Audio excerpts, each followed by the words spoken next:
So where does Bernard Crowe fit into this, Neil? Right. Well, Bernard Crowe was a drug dealer that lived, or sort of had his premises in Hollywood, right next to where Three Star Enterprises used to be, and he actually knew Tex. We knew all of them.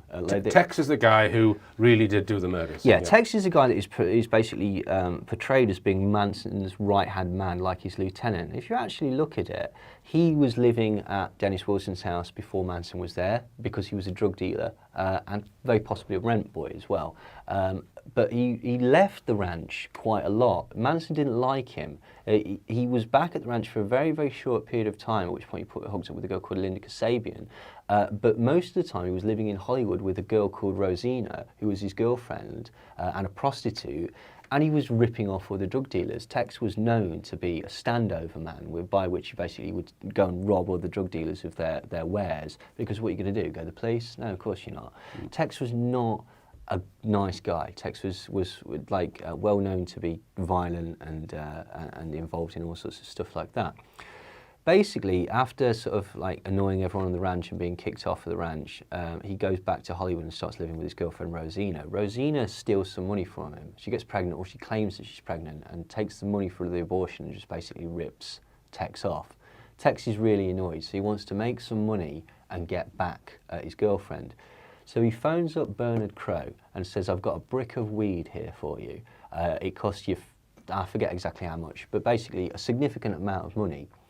I'll go and get it." A brick of weed, that is a brick-sized piece of compressed marijuana, yeah? Yeah. Right. He's got a serious amount of of marijuana or cannabis for him. Right. And Bernard Crowe pulls up outside the front of this house with Tex in the car. Tex says, "It's in there, give me the money," goes in, walks straight out the back door, gets into a car with his mate TJ Wallerman, and they drive off. About 20 minutes later, Bernard Crowe realises he's been ripped off, and he knows that... And he's dropping his own girlfriend in it. She's left there as the hostage, basically to prove that he won't do it. So Bernard Crowe phones up the ranch where he knows that Charles Tex Watson has been living. He says, "I want to speak to Charles." They assume he means Charlie, Charles Manson, so Charlie answers the phone, and he says, "I've got this girl here, I'm going to cut her head off, right? And then I'm going to come down to the ranch, I'm going to kill you, I'm going to rape all the women, I'm going to burn the house down unless you give me Tex or the money immediately." And Manson's like, turns to Tex, he goes, "Have you just done this?" He says, yeah. It's like, "We'll go and sort it out." He says, "No, I'm not doing that." And he runs off. Can I just point out, what sort of cult leader is that? Okay, also by this time, Susan Atkins has been kicked off the ranch and she's going and living with Mama Cass, of the Mamas of the Poppers, because she keeps giving people incredibly virulent VD. And people are getting annoyed with her. So this cult leader can't raise anybody. Danny DiCarlo won't go. Nobody will go. So he basically takes this .22 buntline gun, which was basically then used in the Sharon Tate murders. This gun, by the way, was once owned by Ronald Reagan, the President of the United States. When he was an actor in the cowboy films, he used this gun. He gave it to a chap called Randy Starr. Randy Starr went and lived at the ranch, and he gave it to Charles Manson. Yeah. There's a lot of names here. It is quite hard to keep up with, and there's hundreds of names in this book. And you need a great big chart. It's a complicated story. It is a complicated story. But basically, so he goes to Bernard Crowe's house and says, "Look, what's going off here?" Bernard Crowe's not there, so he walks in and he starts untying Rosina and makes a cup of coffee. Bernard Crowe comes back, they get into a tussle, and Manson whips out this gun and points it at him, and he fires it. Now, whether he intends to kill him or not, we don't know, but the gun doesn't go off. And then Manson goes, well, that's just me showing you. It's an empty gun, it's the thing. Bernard Crowe doesn't take too kindly to this, and so starts to strangle Manson, at which point the gun goes off and shoots him in the chest. Right. Bernard Crowe falls to the ground. Manson goes and takes his jacket off of him, he takes it off his friend, and then they leave. Now, unbeknownst to them, the friend of Bernard Crowe knows Greg Jacobson. Greg Jacobson is the producer that works with Dennis Wilson. And so he phones up Dennis Wilson and Nick Grillo and goes, "Have you heard what's happened? Charlie's just killed some black guy." And so they go, "Oh no, this is going to cause a problem." So they immediately put a halt on Bobby Beausoleil's album and Charles Manson's album. Okay, so that's where the concept of his rejection for the music industry comes from, that they put a stop on it Whether this would have actually got released once he discovered that Bernard Crowe wasn't dead is a completely other thing. But the idea that he was rejected by the music industry is nonsense, because at the same time he was being courted by Neil Young, who also wanted, and Frank Zappa, who were also trying to get him record companies with record contracts with various people. Anyway, so this goes back, and this has totally sort of ruined everything. So he's particularly annoyed with Tex at this point. He doesn't like Tex anyway. Tex has really gnaws this up for them all. At which point, Bobby Bosley is arrested for, along with Susan Atkins, for the murder of Gary Hinman. And at the time, it's a bit strange because Manson's off at the time with a girl called Stephanie Schramm. Stephanie Schramm, in all the books, is basically how he fell in love with her because she's of her Teutonic Germanness and her pure Aryan stock, which is to indicate that Charles Manson was a racist, which is why he got this helter-skelter thing going off. The only problem with that is that Stephanie Schramm's Jewish. Right. So that doesn't quite think. A lot of people will be going, we know Manson's racist, Neil. He's got a swastika on his forehead. That swastika was taken from a gentleman, an Indian, American Native American that he knew called Walks on Top. It started off as a cross, though, didn't it? He started off as a cross, yeah, and then he basically, once he got in with the Aryan Brotherhood in prison for protection because he was known as a racist, he put it as a left-facing swastika. Then later, when it was burned off by somebody who tried to kill him, he had it tattooed back on, and it was put the other way around. Whether this was on purpose or a mistake, we don't know. But he has always maintained that it's not a swastika, it's a sun wheel that is there to protect him from white men. And he actually got this from Walks on Top, who was a Native American that he knew whilst he was in prison. Further to that, there's a suggestion, if you actually look at the Tex Watson, Susan Atkins, everybody except for Linda Kasabian rejects Helter Skelter as being not an actual real thing. And they actually say that Charlie wasn't really racist. He was perhaps a white separatist, which obviously is terrible, but he wasn't as racist as people make out, and he was a bit more nuanced. He actually knew black drug dealers that he interacted with, but he didn't like sexual mixing. Again, it's not a good thing, but it's more nuanced than is presented. When he was in prison, one of his good friends was Geronimo Pratt. Geronimo Pratt, the Black Panther. In fact, on at least 2 occasions, Charles Manson saved the life of Geronimo Pratt. This is in Geronimo Pratt's own autobiography. So anyway, he's really, really annoyed with Tex, and he finds out that Bobby gets arrested, and he's going to need some money, a lawyer or something like that. He owes Bobby a favour because he messed up the Gary Hinman thing. Tex owes him a favour. So he basically goes to Tex, he says, you owe Bobby a favour. That's it, done. It's nothing to do with me anymore. I'm off to San Diego with this young Jewish girl, right? Tex decides that basically he's been knocking about with this girl called Linda Kasabian. Linda Kasabian's just been on the ranch for about a week or something like that. In the time that they have been together as a couple, they've been to visit Wojtek Frykowski. Wojtek Frykowski has basically imported a load of this new drug called MDA from 3 Canadian drug dealers, one of them named Billy Doyle. Now, unbeknownst to him, this is a particularly bad batch. The bad batch is sold on to Linda Kasabian. According to various members of the Manson family, they basically have said this is what happened. And she's really annoyed with this. Wojtek's not too plussed either, and basically he takes Billy Doyle to a party at Mama Cass's house. Billy Doyle was also a boyfriend of Mama Cass, and ties him to a tree and rapes him in front of the celebrity crowd there that included Michelle Phillips and very possibly Dennis Hopper as well, and films the incident as punishment for supplying him with the bad drugs. These bad drugs end up at Linda Kasabian, and so this is the motivation for Linda and Tex to go and rob Wojtek. They know that Jane... Wojtek was in the Tate household, was Yeah, he was living there. So he was one of the people who was living at the house where the murders took place. Yeah, he was Abigail Folger's boyfriend. He was a good friend of Roman's from back home, and basically he was trying to break into the movie industry. This didn't work, so he decided to try and break into the drugs industry because he saw that Jay Sebring had made such a fortune selling cocaine to people like Steve McQueen, Peter Sellers, Warren Beatty, all the same people that we're talking about, Cary Grant, and So that was the motivation for going to that house. yeah, and Dean Martin. In fact, William Scanlon Murphy, who was a keyboard player for the Beach Boys, basically said that he knew that $20,000 worth of cocaine was going to be dropped off there for Sebring to sell that night. And Tex knew this, and so he turned up to try and rob this.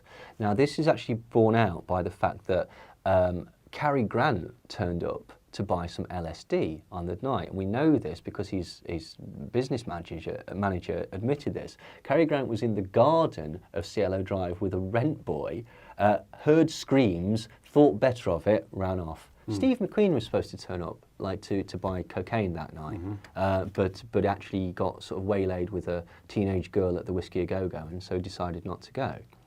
So Tex, basically they decide to go and rob this thing. Now here's a really interesting point. Rob Evans, the producer, he was supposed to be looking after Sharon, and so he would go round to the house every day to make sure that she was safe. That one particular night, the only time he didn't turn up to the house, he decided to phone instead. And Sharon said, "I'm not going to be staying here tonight. I'm going over to stay at my friend Sheila Wells's house." About quarter to 12, she changed her mind, and so she stayed there. Now, this is particularly strange for two reasons. One, if you know about the Cotton Club murders and Bill Mensa claimed that Roy Radin was killed. He was a movie producer who had stolen a load of money and drugs from Robert Evans. Bill Mensa claimed that Robert Evans had told him to do it. The other person that was involved in the Cotton Club murders was a woman called Lainey Jacobs, who was good friends of Dennis Wilson. So again, you see all these people sort of intertwined. Bill Mensa was probably connected to the Son of Sam murders and connected to Mama Cass, Right. basically. So what do you say to people who say, no, the murder scene of the Tate murders, that was a ritualistic or satanic there was scene because it was so, the way that they were strung up and the messages that were written, that was, there was a ritual there? No, I don't contend that at all. I think that comes from how that started was basically because there was a headline in the Los Angeles Press that said ritual-type slaying at Hollywood Home, and there was a suggestion that they had hoods put over their heads, which wasn't true. It was a towel that was laid over Sebring's face. But yeah, no, I don't believe that. In the actual original police report, it shows that it doesn't look like it was a robbery. Obviously, people make a big deal about they called up and they slit a telephone line and then they went in through a window that they cut. That was never in the original police report. In fact, there were two open windows right next to this supposedly cut screen. The original police report has them walking in the front door. Right. Now, what's strange, in the official story, the first person to die was a chap called Stephen Parent. They turned up at this house at random, saw this lad driving down the drive, and says, right, okay, stop, bang. And he was stabbed and shot by Tex, apparently. Right. This isn't borne out by the evidence. The evidence shows that actually this kid's reversed down the drive at such speed that he's nearly gone over a ravine, and he's destroyed a fence as he's done it, as if he's trying to get away from the house. What happens, and we also know that the phone line wasn't cut before the murders happened because there was a call placed just after 12 from Cielo Drive to Witold Kay, who was a friend of Roman Polanski's. So what actually happened is essentially Tex has turned up and he's basically said to Jay Sebring, we want all these drugs, we want all this money, whatever you've got. And his plan was to take Jay to his home on Eastern Drive. Eastern Drive is where he lived, at which point Sharon's panicked and tried to make a run for it. Tex, who's high as a kite on meth, which is also forbidden by Manson, which again goes to show what... So just, Manson forbade certain types of hard drugs, yeah, within his group? Yeah, absolutely. Like, which obviously they paid no attention at all to. Right.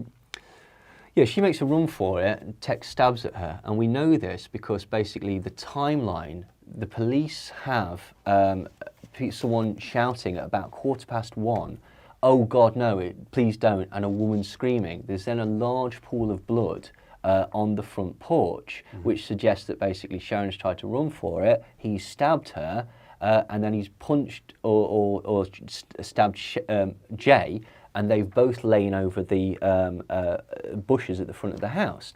At which point, Stephen Parent, who's been watching this, has decided to drive away.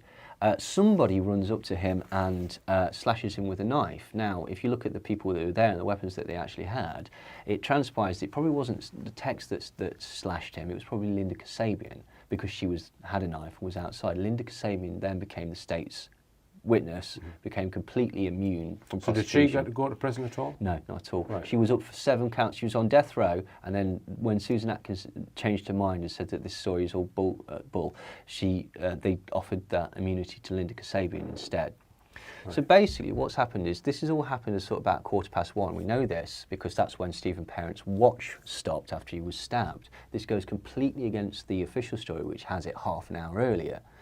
About 10 minutes later, they're outside this place called the Weber's house, where they got picked up. They were washing their hands apparently on the hose.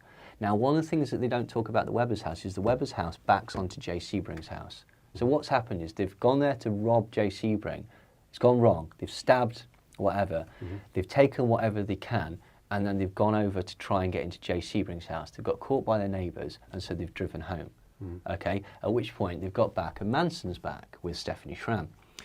And they talk about it, and they suddenly realise they've left 2 people alive and a whole plethora of clues over there. So they get back in the car, at which point Linda drives them over, with Tex hiding in the back of the seat of the car.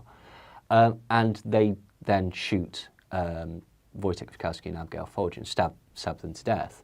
And we know this to be true because, again, the police report has gunshots and screams at about 3-4 in the morning, which, again, completely destroys the official story. It also shows, though, that Manson was at least present for 2 of the murders. So, you know, he's not innocent by any stretch of imagination. He's not a nice guy. Yeah. That's what's essentially happened. Right.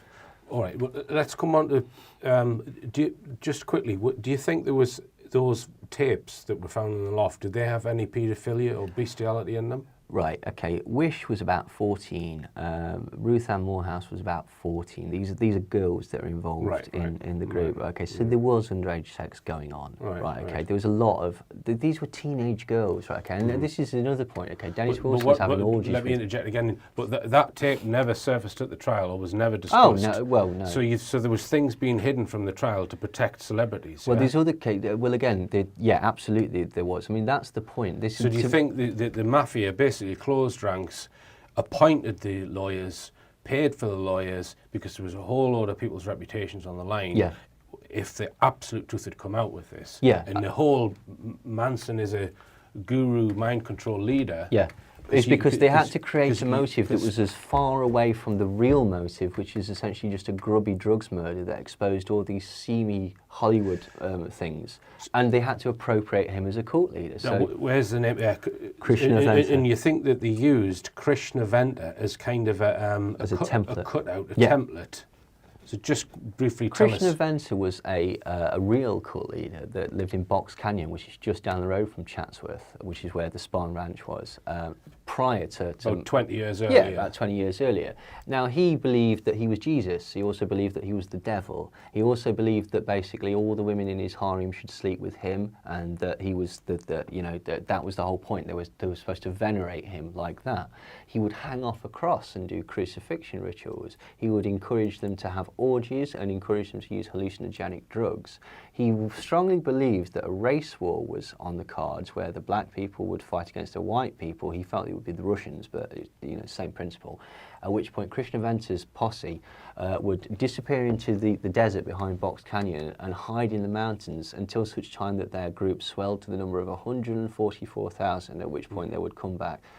Pretty familiar. So they've taken a lot of the detail from his story and apportioned it to Manson. Yeah, absolutely. Basically, the prosecution witness, Paul Watkins, who was nowhere near the ranch or anything. He'd been sent away to live with a Scientologist called Paul Crockett at the time.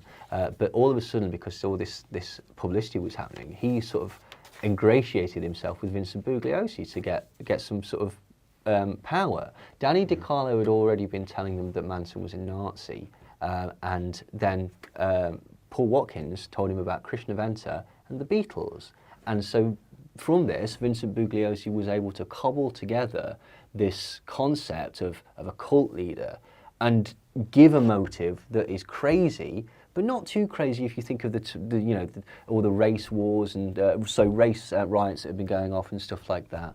That basically just sidestepped all the actual salacious gossip. So what about people who say that they think Manson was a victim of MK Ultra, which is a CIA-run mind control program? I don't think that he was, and the reason I say that is because he was in Vacaville, which we know that they did mind control experiments, but that he wasn't in Vacaville until after the trial. It's entirely. I wouldn't say that it was impossible, but I haven't seen any evidence of it. I haven't seen any evidence of the institutions that he was in doing that types of experimentation, and I've not seen anything that would suggest that he would. I would suggest that two things happened. One, he's a pimp. And so essentially there is a degree of mind control with that. If you look at the girls and the way that basically they talk about him and they really venerate him, then go and watch American Pimp or Hookers at the Point or Pimps Up, Hose Down or any of these documentaries and look at the way that the girls react to their pimps. And it's remarkably similar. If we think of Manson as a drug-dealing pimp, it all of a sudden makes, oh, well, that's where he's getting the money from. Oh, well, that's why he's able to ingratiate himself with these celebrity circles. Oh, that's why they're so loyal to him, etc., etc., etc. And that certainly explains why basically all these people went against him all the time and acted in ways that weren't like as if he was a cult leader, certainly if they didn't think that he was Jesus. But the aspect of MK Ultra that I do believe happened is to do with the Weather Underground, in as much as during the trial, Manson wasn't really that sort of nobody really cared that much until the Weather Underground, which was this left-wing break-off of the SDS run by Bernardine Van Doren, started praising Manson as a revolutionary hero and saying that basically 1969 is the year of the fork and that these rich pigs deserve to die and stuff like that. And I think that basically there's a lot of suggestion that the Weather Underground is basically either infiltrated or formed by the CIA as a way to demonise other leftist groups like the SDS, like the Black Panthers, etc., etc., else, and tar everybody on that particular side of the fence with this violent brush. And I think what they did was they got lemons and they made lemonade. They saw this grubby drugs murder, felt that Vincent Bugliosi had spun this nice cult leader thing, and then what the government did, the aspect of MK Ultra that I believe took place was that they used this to demonise the concept of communal living, the concept of anti-war movement. So clearly your book illustrates quite well that the trial was staged, managed, let's put it that way. Oh, totally. And the narrative was largely made up by the prosecution lawyer. But those behind that and motivating that was possibly mafia connections to protect very, very celebrities. Do you think there was any government interference with the actual trial, or you think that they just used it? I think they just used it afterwards. There is a suggestion that the FBI was involved, but if you look at the quotes from it, I don't think the FBI had a motive to do it. I think it was the mafia that had a motive to not get their name put out there. And there's certain quotes from Manson as well. Manson says at one point, Vincent Bugliosi came to me from Geneva with his plot of Helter Skelter, and he promises to give me sunshine if I'll just go along with it. Right, okay, again, that sounds nonsensical. And so you sort of break it down. It's like, Helter Skelter is obviously the concept that you're a hippie cult leader. We're going to play you this, okay? You just go along with it and everything will be cool and you'll get some sort of benefit in prison. Manson's an institutionalized guy, so he's quite happy in prison anyway, if we're brutally honest. The concept of coming from Geneva, I think that's what, because he uses these slangs, I think what he's saying is someone from the Genovese mafia has actually approached Vincent Bugliosi.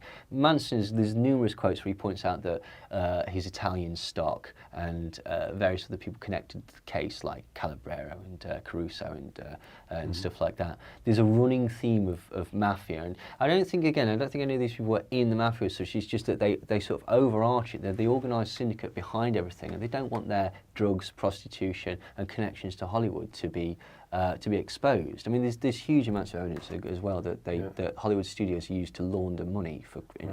It's kind of similar to a case that I investigated, the Didcot murders. Yeah, in one sort of respect, in that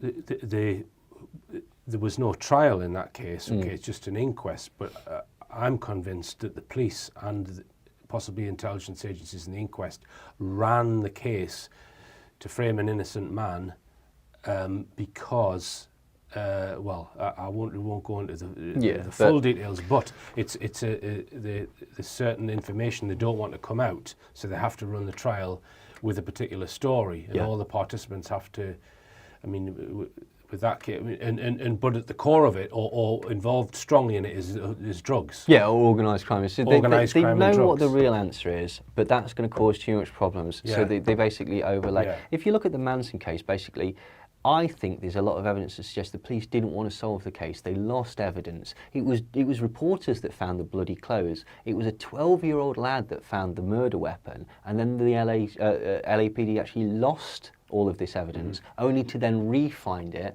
when the parent of that, Stephen Weiss, threatened to go to the newspapers. Yeah. I think they really didn't want to uncover it. I think they wanted to just let's just keep it out of the way. Another case that comes to mind is the Barrymore case, because there was drugs involved in that, and Barrymore was friendly, I believe, with certain of the police, and they would turn a blind eye. Well, but Jimmy Savile was Friday Morning Club, or whatever it was called, where the police would turn up and they'd smoke cannabis together. Right. Yeah. So there's a number of cases where a death or deaths have occurred, and it's not run as a proper murder investigation and all the truth brought out because the police are some way compromised already or involved with organised crime. Yeah. And it doesn't. So the trial never sees the truth. Yeah. Just to give you an indication of the type of person that Vincent Bugliosi is, right? Okay. After he'd made millions and millions and millions, like prosecuting Manson and selling his own book called Helter Skelter, which laid out his case, he tried to go for DA or the head of the DA at the time, and he was exposed that basically he led a campaign of harassment against this poor guy who was a milkman, and he's insane. He'd become convinced that this milkman was the father of his son. Yeah, yeah. And so initially, that is a side thing in the book. Yeah. And so basically, he tried to smear this guy and basically ruin his life. Right. And this was found out. Later, he got his secretary pregnant, okay, and then beat the living crap out of her when she refused to get an abortion. So this is the prosecution lawyer in the Manson case you're talking about? Yeah, that's Vincent Bugliosi. Right. So what's Manson's situation now then, Neil? He's still alive, isn't he? Yeah, Right. So is he going to get out, or what's? No, he was never going to get out. In fact, Bruce Davis was given parole last year, who's one of his followers, so to speak, and it was immediately overturned by the governor of California because there's no interest in letting any of them out at all. At all. Linda Kasabian, who was the main witness for the thing, she's been in and out of trouble with the police ever since. Tanya, her daughter, who she ran away from the ranch because of the murders and left there and didn't bother to get until months later, went to various communes, didn't tell anybody about the murders, didn't tell anybody that she'd abandoned her daughter. She grew up to be a drug dealer called Lady Dangerous, who has tattoos on her face. It's just, you just think, well, where's the person in all this who's coming out and is going to bring some truth or justice to a situation like that and many other trials? But within this particular case, that will never happen. They're just sat waiting for Charles Manson to die in prison, essentially, because now even whilst he's in prison, he's constantly caught with massive amounts of weed, massive amounts of LSD, cell phones, that type of thing. Yeah. I think he's quite happy in prison. I think he's perfectly all right there. Ticking along. Again, just to reiterate, he's not a good guy by any stretch of imagination. This isn't a sort of free Charles Manson thing by any stretch of imagination. No, not at all. But my concern is just the whole way that the legal profession can be compromised so comprehensively if your thesis is true, and what can be done about that. Oh no, that you didn't come here to answer that question probably, but. Because I've experienced, if you want to watch the film about the Didcot murders, because that's something that I'm much closer to in terms of having done that investigation, and I know I've spoken to Tony Bennett, the solicitor, about police corruption. Oh, because that ultimately, let's say in that case, if the police had not been corrupted, right, you might not have had that, although it's the legal profession as well as the police, isn't it? Yeah. They have to be corrupt in order for a trial to essentially spin a fantasy. Yeah, there has to be people who are willing to turn a blind eye, isn't there? Basically, and that that's certainly evident. Right, right. Okay then, Neil. Well, thanks so much for your time. We are going to do another interview on fake news and other subjects. But is there anything else you want to add just before we wrap up with the Charles Manson story? Just that I find that the actual story is far more interesting. There seems to be the mainstream story. There's the story that there's the theory that is connected to sort of satanic cults, like the Process Church, and I discussed that in the book. We haven't got time now. And then there's the real story that actually happened, and it's seedy and it's salacious and it's complicated and it involves a huge amount of people and a very, very complicated cover-up. But I actually think that that's more interesting than the mainstream story. So can I just ask you, when you thought, oh, this is something I want to go into detail with and do a real investigation, albeit from another country, you changed your mind on it as you were researching it. So you believed in the mind control aspect. Yeah. I thought that it was certainly plausible, and I thought it was connected to a cult called the Process Church of Final Judgment, which is again one of the main theories. Process Church of Final Judgment. They're an offshoot of Scientology that were labelled suppressive peoples by L. Ron Hubbard, and there are certain things within their ideology that they believe that Satan and Jesus you can inhabit both parts in the same person, so you can be Jesus and Satan, which is something that Manson said. They believed in orgies, and they have a certain element of Scientology language, like coming to now and stuff like that. And Bill Mensa was certainly connected to the Process Church of Final Judgment. He was the person that was involved in the Roy Rading case. And so there's a running theme. He certainly met with the Process on a number of occasions, Brother Eli and various other people like that. And he actually probably met Robert de Grimston as well, who was the leader of this cult. And I strongly, strongly believed that was heavily involved in it. When you actually come to look at where this actually started, the reason that the Process Church was actually brought into it was because just after Manson was arrested and this was starting to come out, tabloids all over the place were going, oh, this is interesting, this is fascinating. And they tracked down Bruce Davis, who was Manson's follower, and he was working at the Scientology temple in London, which was the main Scientology temple at that time.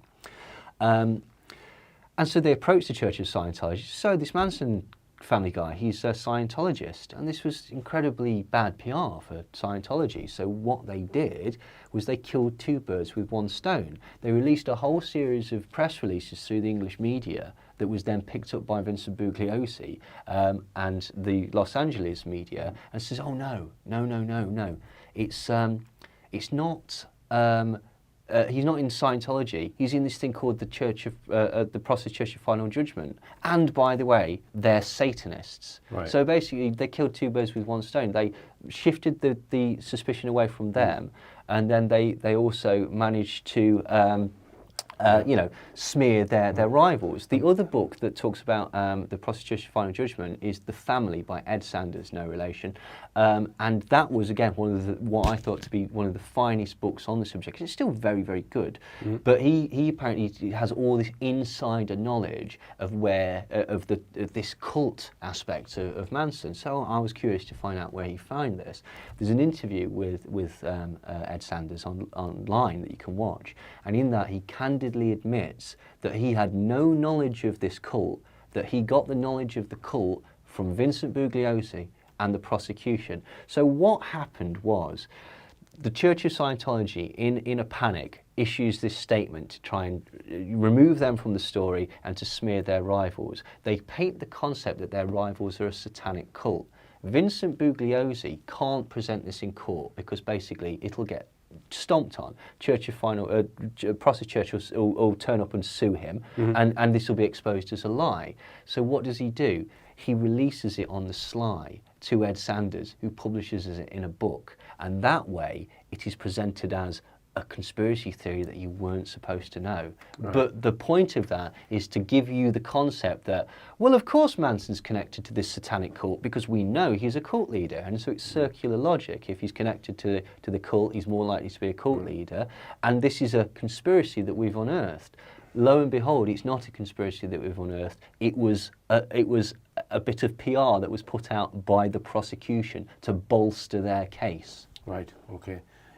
You're careful that Scientology doesn't come after you, Neil, because they do go after people who will speak against them. He's am I right nothing there? to do. Yeah, I'm sure they do. They'll squirrel the hell out of you. But basically, he's nothing to do with Scientology. He just has taken a certain parts of their ideology. Yeah. No, I'm not saying that it is. I'm just saying that Scientology can be protective over their church. Yes. And will, if people get things wrong about what their ideology is, they've been known to sue people. Am I right? Stop giving them ideas, Richard. Let's say Laney Aramia, who he learned his auditing off, becoming Theta Clear apparently, was not officially connected to the Church of Scientology. Bruce Davis was officially connected to the Church of Scientology and he was kicked out for using drugs. Right. So it's nothing to do with the Church of Scientology. They're just another part. They're as influential on Manson as Christianity. Right. All right then, Neil. Thanks very much again. And remember, believe none of what you hear and only half of what you see. I'm Richard D. Hall. Good night.